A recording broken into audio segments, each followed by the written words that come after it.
Welcome to the Views from the World Tree podcast.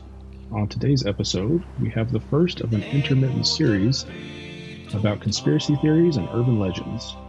Today specifically, we will be talking about HAARP, the High Frequency Active Auroral Research Program.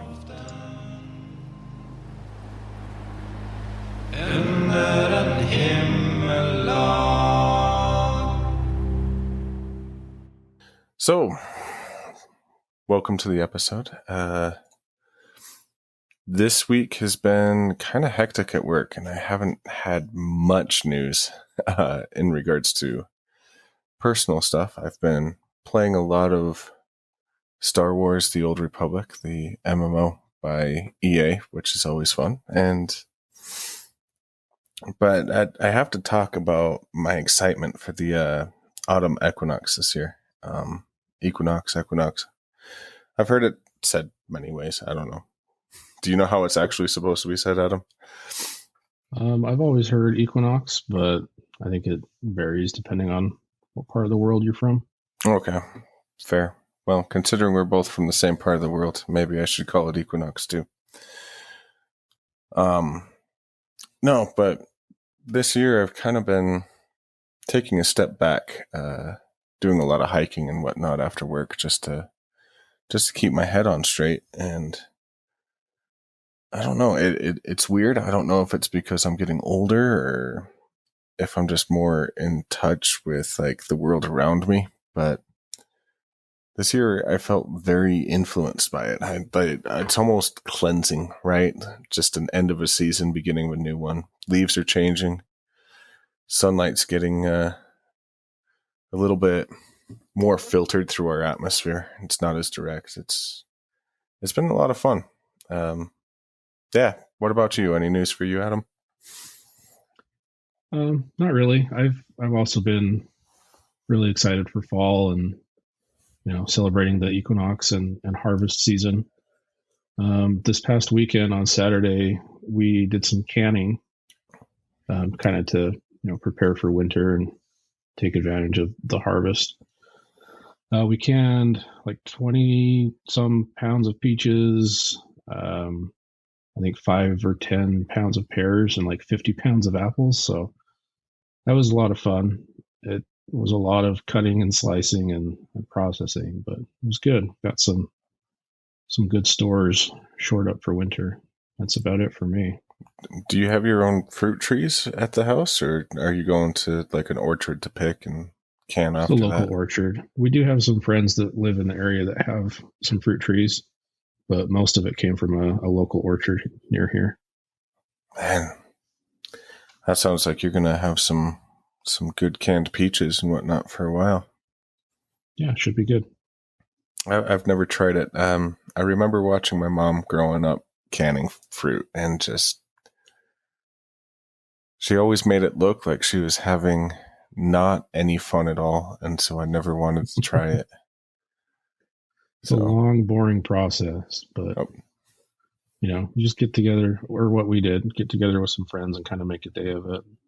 Well, there you go. A lot of waiting around. Good time to play games or just chat and catch up. Yep. Yes, I see. Good news, everyone! So, just a forewarning, I'm going to get on a soapbox for a little bit here. There's for my current event that I figured we should talk about, there's a video game called God of War that's had a few versions come out, and they came out with some announcements for a new version, which I want to say is called God of War Ragnarok. I could be misspeaking. I don't have a PlayStation, so I don't follow the PlayStation announcements that closely. But this one came up on my radar because one of the characters in the game is Thor.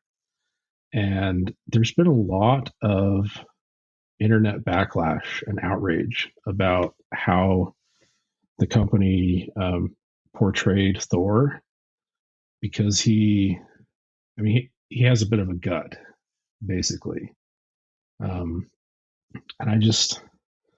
I don't know. I don't know if it's, I don't know, but I'm pretty sure that a lot of it is Marvel's influence on the perception of the Norse gods, specifically Thor. And it kind of rubs me the wrong way that people are so angry that that the God of War developers are going back to more of a traditional look for the character. Have you heard anything about this, or what's your thoughts on it? I saw pictures. I don't get the outrage. When I saw the picture, I went, "Oh, he looks like a human being, right?" You look half at Thor from Iceland, like the world's strongest man. You look at these strong men, and they all have, in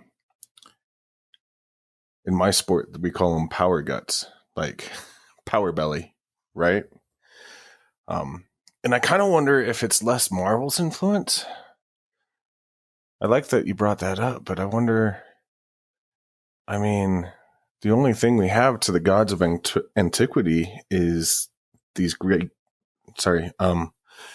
statues, right? So I'm wondering if people are like, oh, they need to be perfect in order to be godly, rather than this is a god of war. He's going to be powerful. He hurls lightning bolts from the sky, and even in the Greek mythos, like Zeus was not a bodybuilder by any means. I don't know. That's my take. I just look at strong men around the world and think, he's got a power belly. He looks strong to me. He doesn't look fat. It's true. Yeah.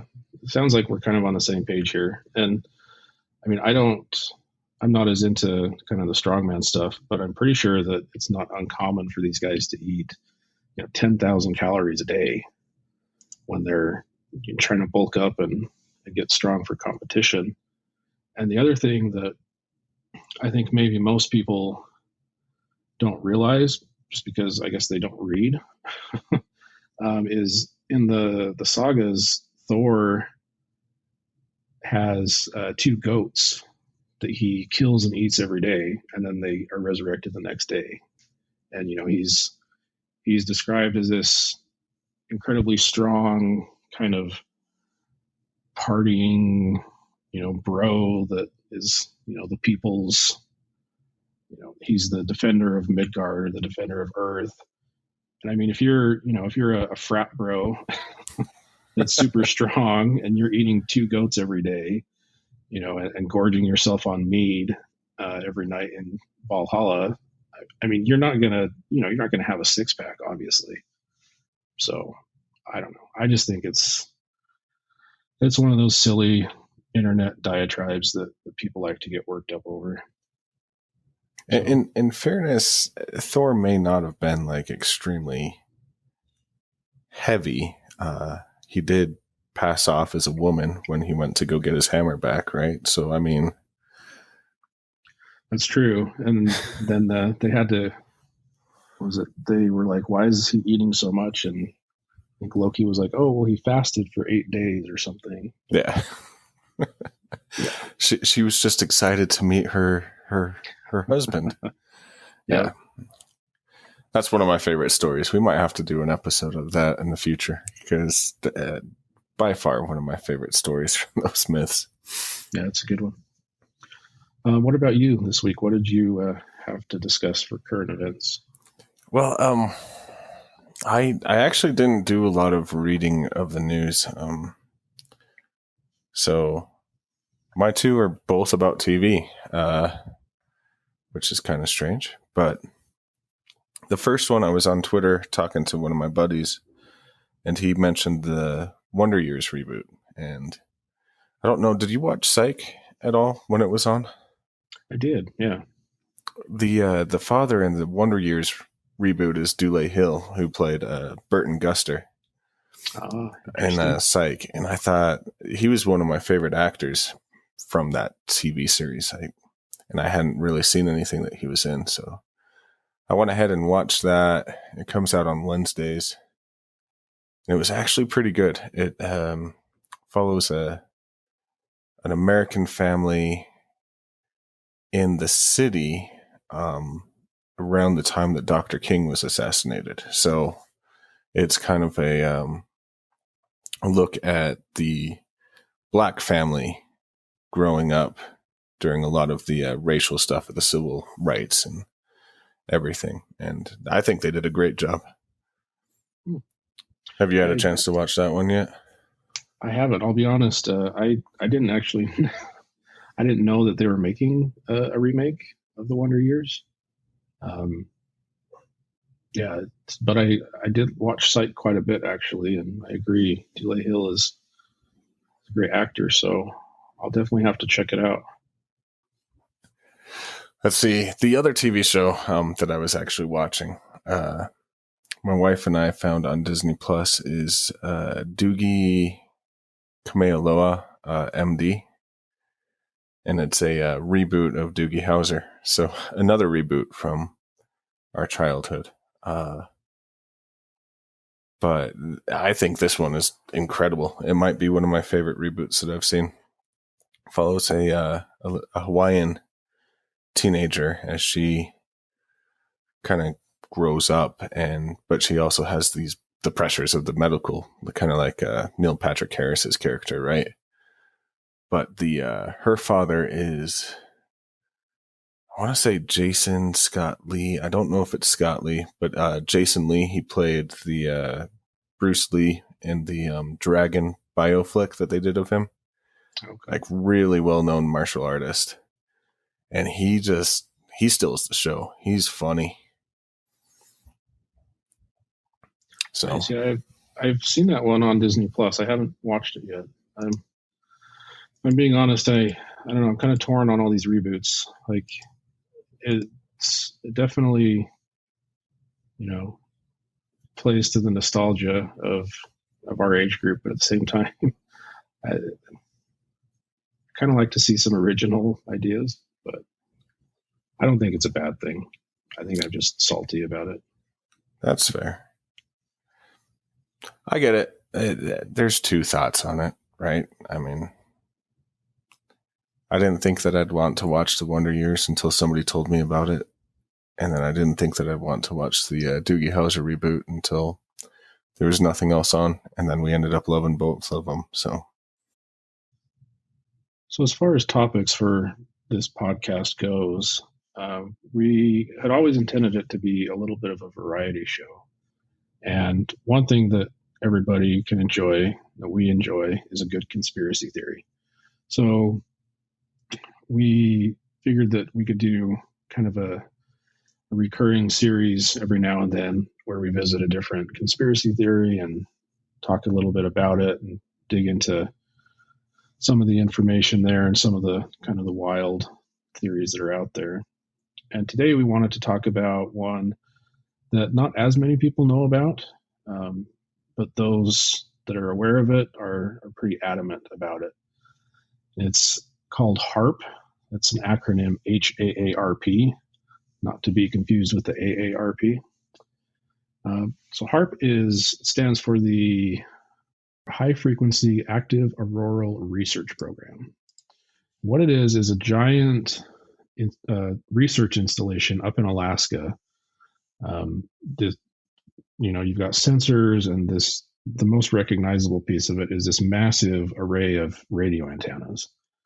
And it was built in the 90s by the U.S. military to do ionospheric research on like communications and navigation and radar and things like that. And it was run by the Air Force until 2015, when it was sold to the University of Alaska Fairbanks. And they've been running it ever since then. I'll preface the next session by saying everything that Adam just said is what they want us to believe. No. I hadn't heard about this until Adam brought it up as a possible episode idea last week, and we kind of had a blast thinking about doing this conspiracy thing. So I was excited to look into it, and I'm looking forward to sharing some of these weird things. So I guess I'll I'll go. The first conspiracy that I found had to do with using the rebound of the ionosphere from this satellite array to cause localized earthquakes as a super weapon type of thing. And this one was a little bit crazy to me, but the more I read into it, I'm like, okay, I can see how somebody that may believe in this. But the theory is that the government can send an isolated frequency wave up into the ionosphere over a part of the world that they want to experience an earthquake. And so it's been blamed on the Fukushima tsunami, right? And so they believe that the US government sent these high power waves up into the ionosphere. It caused the ionosphere to stretch and then bounce back, sending a supersonic pulse down into the Earth's crust, causing it to earthquake and destroy stuff. It sounds like something out of science fiction. Either that or something that Heinz Doofenshmirtz would build. Yeah, the more I read into it, the more outlandish it seemed to get. But I don't know. It was kind of fun to read.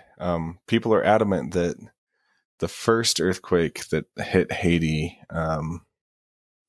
I want to say about 8 years ago, that really bad one, they say that was another product of this research facility, right? Yeah, I mean, you have, a big secret government installation that looks like something out of science fiction. You're going to get conspiracy theories that sound like they're something out of science fiction. I mean, it makes sense. And I say that it makes sense in the sense that people would come up with those. I don't think the theory of it causing earthquakes makes sense. Yeah, I don't think that it would have the power, especially over distance, to do anything like that. I mean, earthquakes are massive amounts of energy, right? And I mean, I don't live in an area with a lot of earthquakes, but I've been in a couple, and it shakes the house, right? Pictures on the wall rattle, and then you see videos of some of the larger ones in California, or like you said, in other countries. Anything that's big enough to level buildings and open up giant fissures in the earth, that's way more power than I think a radio antenna could transmit, and especially with such pinpoint accuracy. Personally, I keep thinking, can you imagine the amount of power if it was possible? Let's just pretend it was possible for a second. The amount of power that they would have to put into the grid to make it happen is just a ludicrous amount, especially with the amount of wasted energy through heat and heat exchange, whatnot. I don't know. It was fun. It was a fun one to read about. So one of the big conspiracies that I came across when I was reading about it was mind control, right? So that's, we make fun of, or I guess we don't, everybody makes fun of conspiracy theorists joking that they wear tinfoil hats, right? That's kind of a metaphor at this point. Really? Because I'm wearing mine right now. It looks good on you too. And ostensibly that's to prevent the government from, controlling your mind. And the allegations of mind control are that there's these natural geomagnetic waves that, are all around the earth, and that's what our bodies are in tune to, and that's what keeps you operating normally, more or less. And so the accusation is that HAARP is overriding. And so there's two things that I read. One, people say that they are using the antennas to transmit like an opposite wave, so it like cancels out the Earth's natural geomagnetic fields, and that's what makes people go crazy. And then the other one was that it's transmitting its own wavelengths, and it's super powerful, and it overpowers all of the regular background radiation, and they're like targeting either individual locations or they're bouncing it off of like cell phone towers. And then you get into the whole like 5G conspiracy, and it all just kind of meshes together. But this is one of the more outlandish ones, but maybe I'm just drinking the Kool-Aid. What do you think? I got my degree in biology, and I can say that the possibility of anything being able to control our minds is slim to none. That's Joker, Riddler, Batman, villain level manipulation that even if our government was completely able to pull it off, I don't think is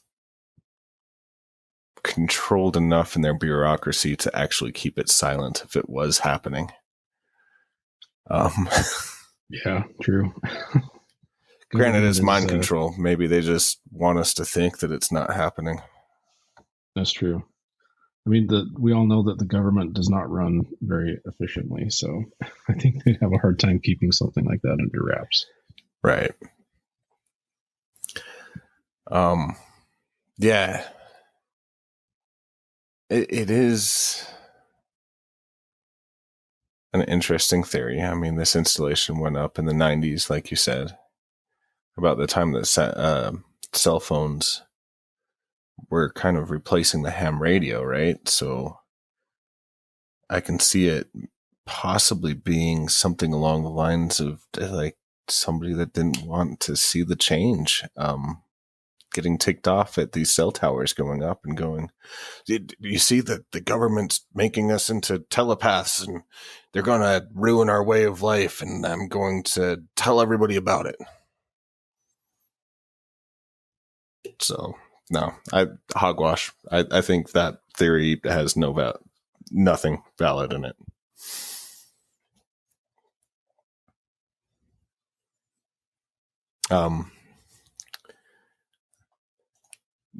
Another one that I saw had to do with weather manipulation. This one,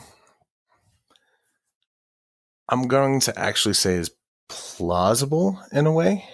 I don't think that it's an intended consequence, but the reason why they're doing this with the ionosphere is they don't understand how radio waves react up there. And so there's a possibility that this is able to cause changes in weather pattern. I read that they were able to create an artificial aurora borealis around that.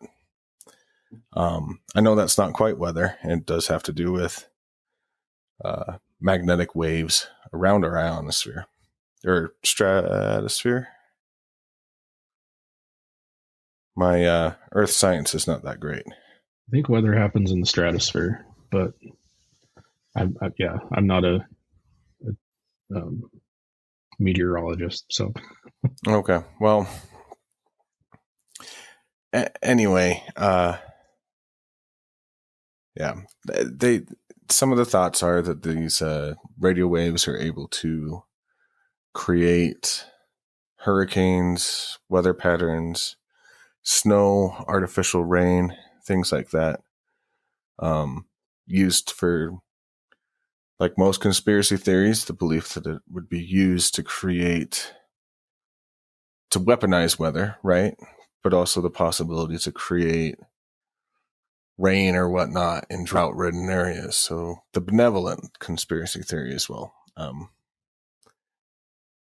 I may change it from plausible to maybe, but I don't know. What's your thoughts on this one? So weather modification, I mean, so if we're including cloud seeding in weather modification, then I think it's absolutely plausible. So cloud seeding in general has been done for quite a while, but it's usually done with chemicals and salts that are released at high altitudes, and then they encourage the production of ice crystals. And then as they fall, it creates like a cascade effect to make it rain in in very dry areas. But I know that as I was researching this, in the UAE specifically over in the Middle East, they have a new technology that they've been using. I want to say it's fairly new, like less than a year, where they'll send up a drone that's got a payload of these instruments that can create electrical charge emissions. And they fly those at low altitudes, and they deliver an electrical charge to the air molecules. And it's actually been shown to produce like a few significant rainstorms over in the UAE, where it's very dry. Of course, significant for them. The one that I read about was 7 millimeters. So, I mean, that's not a whole lot of rain, but the fact that they are actively doing this in places kind of pushes it into the realm of plausibility for me. Again, assuming that cloud seeding and stuff is part of weather modification. If we're talking like creating hurricanes and stuff, I don't know. It all kind of reminds me of an episode of Stargate, the old sci-fi show, where they would travel to different planets through a wormhole. And on one of these planets, there was this device, kind of like an astrolabe looking thing.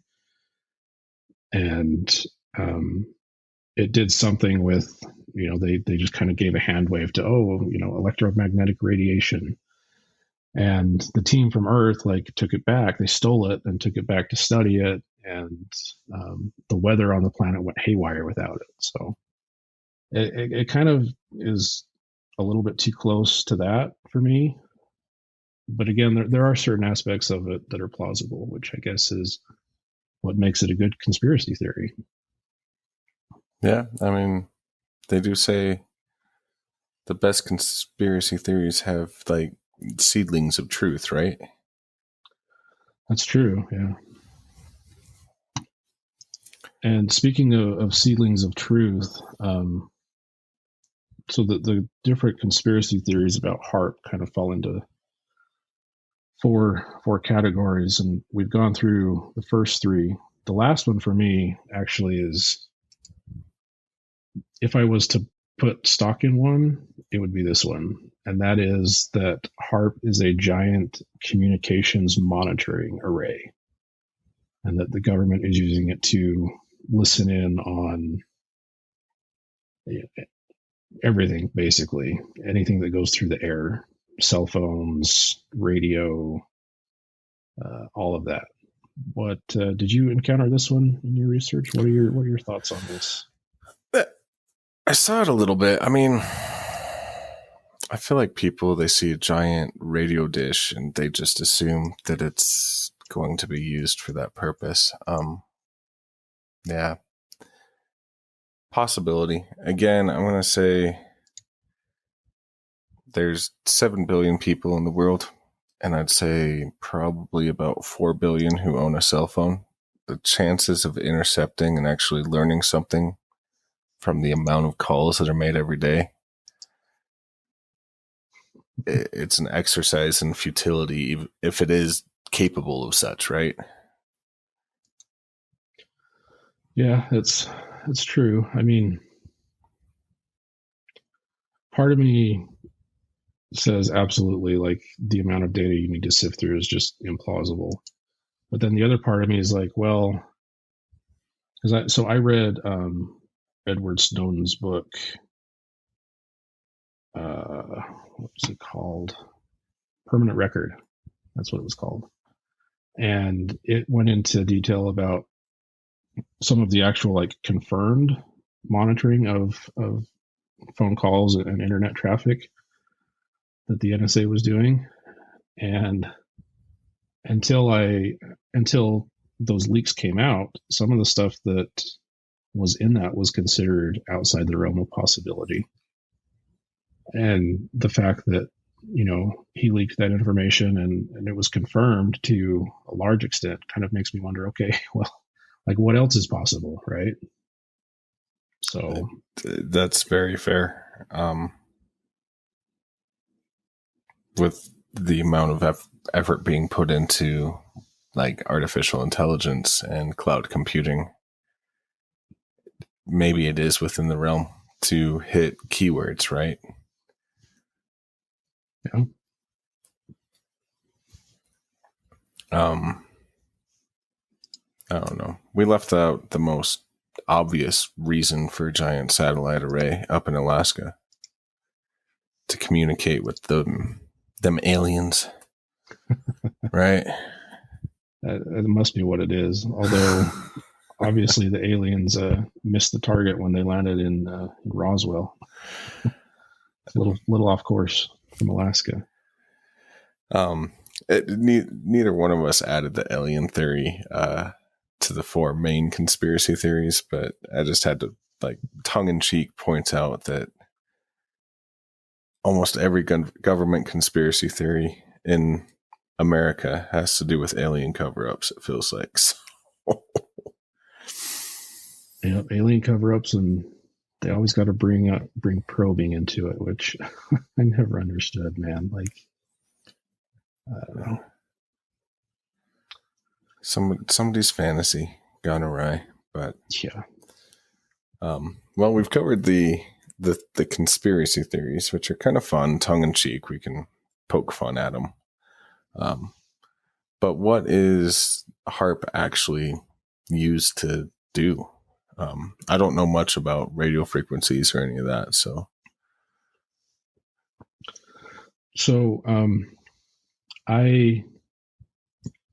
let me preface this by saying I am not an expert in radio or really anything for that matter.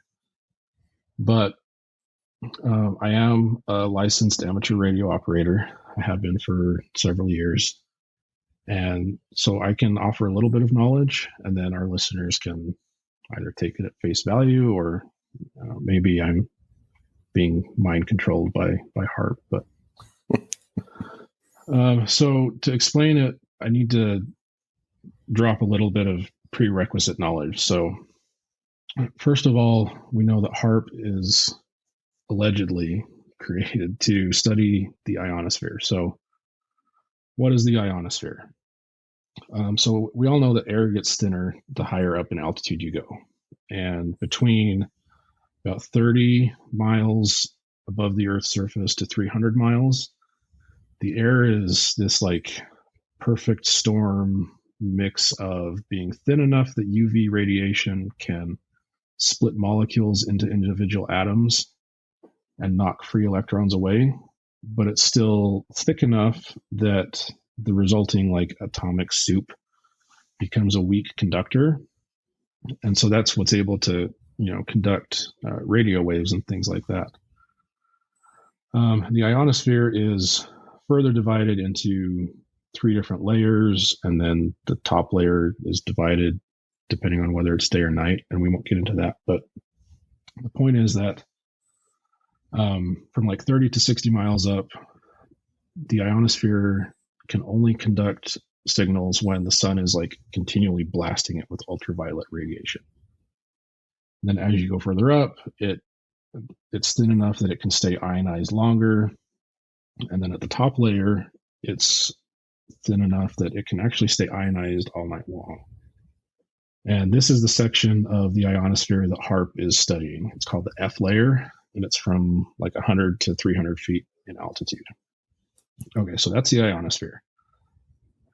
So now talk a little bit about radio waves and frequencies, because that will be important. So radio waves are divided into all these different categories. everything from extreme low frequency to extreme high frequency. And as frequency increases, wavelength decreases. So the faster a wave is vibrating and going up and down, the shorter the distance is between the peaks of that wave. And amateur radio, we usually refer to the different bands by their wavelength. So there's a lot of overlap between radio waves. So from in the 1 meter to 10 centimeter band is considered ultra high frequency. And in that band, you have everything from television, microwave, well, television like when we were younger that actually goes over the air, microwaves, mobile phones, Wi-Fi, Bluetooth, GPS, all of that stuff. That's the really noisy band where everything interferes with each other. And then below that, from 10 meters to 1 meter, you have VHF, which is very high frequency. And that's TV, FM radio is exclusively in that band. Also aircraft control. And then below that, from 100 meters to 10 meters, you have high frequency. This is where you have your AM radio, CB, and radar. And then this is where a lot of the ham radio lives. Ham radio lives in all three of those that I just talked about. But HF, high frequency, is kind of the classic image you have of a nerd sitting at a desk with a big radio in front of him, like turning the dial and talking to people like across the world, right? And HF is the band that HAARP operates in. So HAARP operates within the high frequency range, but just above where amateur radio is allowed to operate. And so what makes that interesting is people like me can actually listen to the HAARP array when it's running. HAARP is a pretty high power transmitter. It's like 3.6 megawatts was the number that I found. And when it's operating, like I said, you can pick it up if you have the right equipment and if you have the knowledge. It's actually been dormant since the beginning of this year. But part of the reason that I'm familiar with it is because I've been on the radio and I've picked it up and I've listened to it. And it definitely, going back to your comment, it definitely sounds like aliens. Like it sounds kind of like a cross between aliens and an old dial-up modem, to be honest.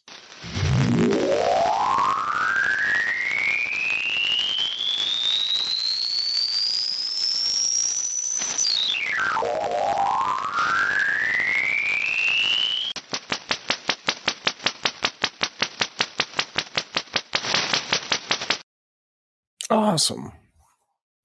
So really our modems were the beginning of the mind control experiments? Probably. Yeah.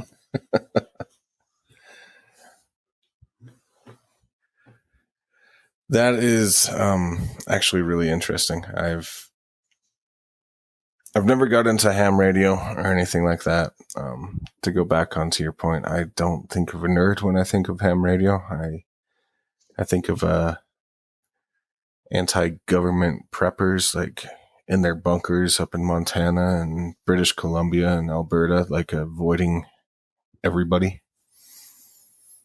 There are, full disclosure, there are a lot of us that, yes. not going into detail. I can neither confirm nor deny. No, just kidding. It's actually seen a bit of a resurgence with Stranger Things, because the radios that they were talking to each other on were ham radios. But oh, that's kind of cool. And then they built that big like antenna up on the hill to talk to the girl that the one kid met at summer camp. Anyway, so go ahead. Sorry, I was going to say that Stranger Things is a great TV show. If anybody wants to replicate anything from that, maybe they should replicate the ham radio stuff. Great show. Agreed.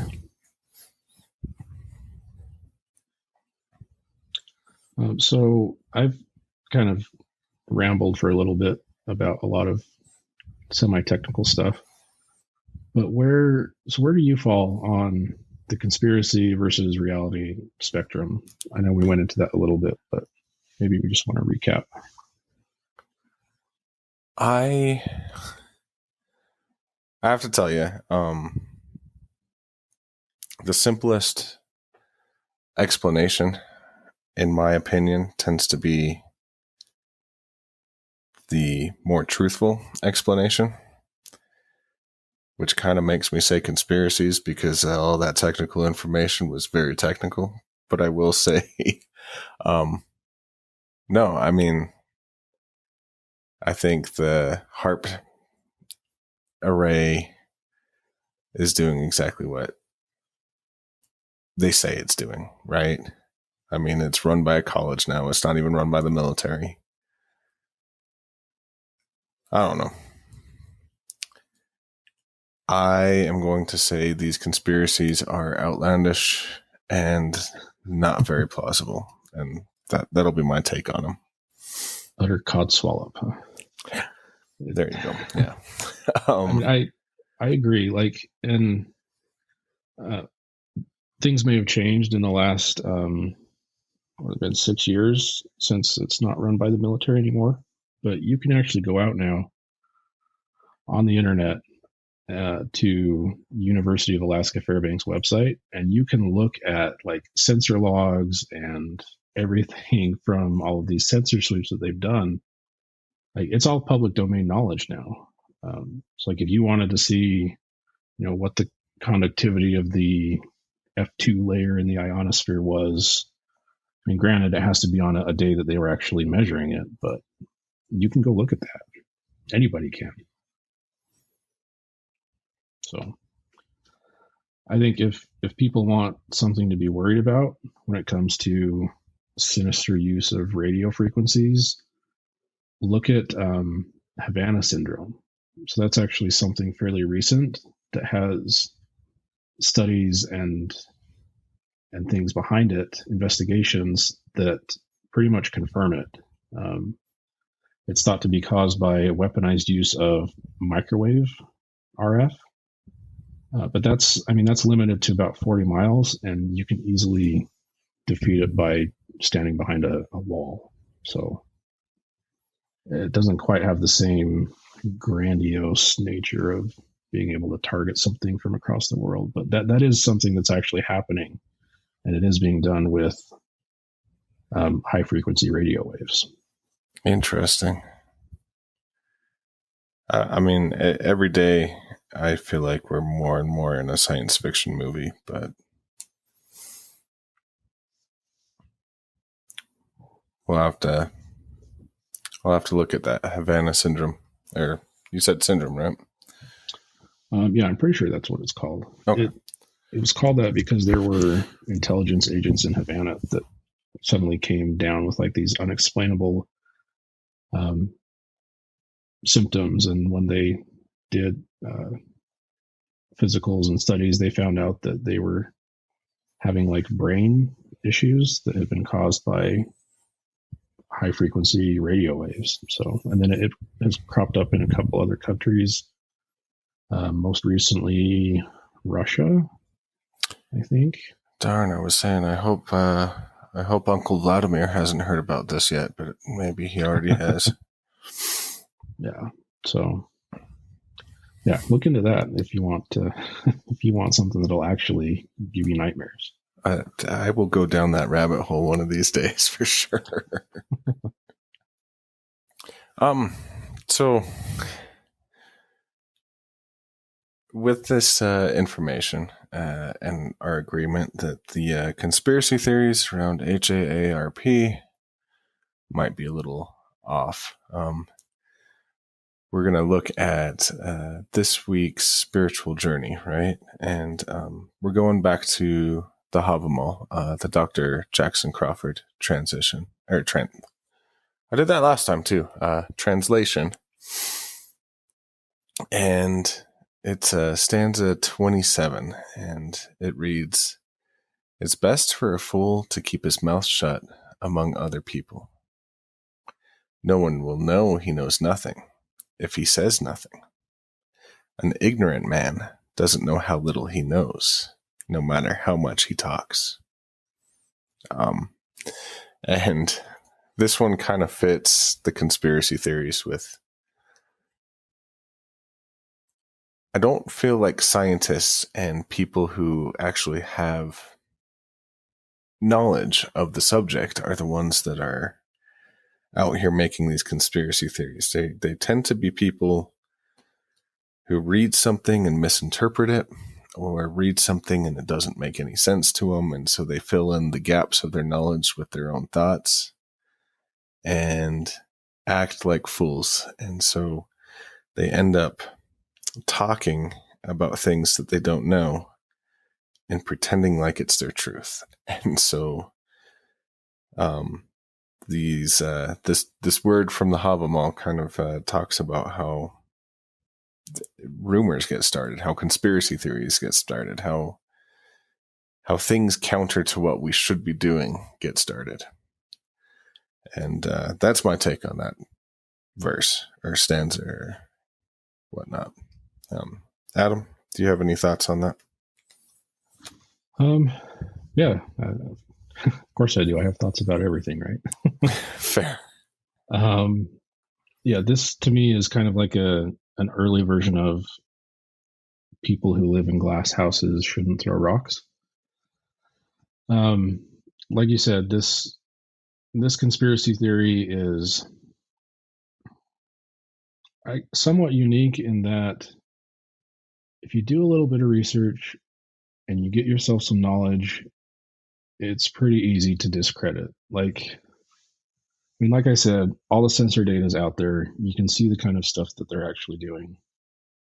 And go out, get your amateur radio license if you want to, learn about stuff like this, and I promise you'll come to the same conclusion we have, which is that it's not controlling your mind. It's not a weather gun. It's not, not causing earthquakes. If anything, it's helping with a lot of the weather issues and things by increasing our knowledge of atmospheric phenomena. So, and if you do get your ham radio license, send me a message through social media, and if you're within range, we'll talk on the radio. It'll be fun. That sounds like a good fun. That brings us to the end of this episode.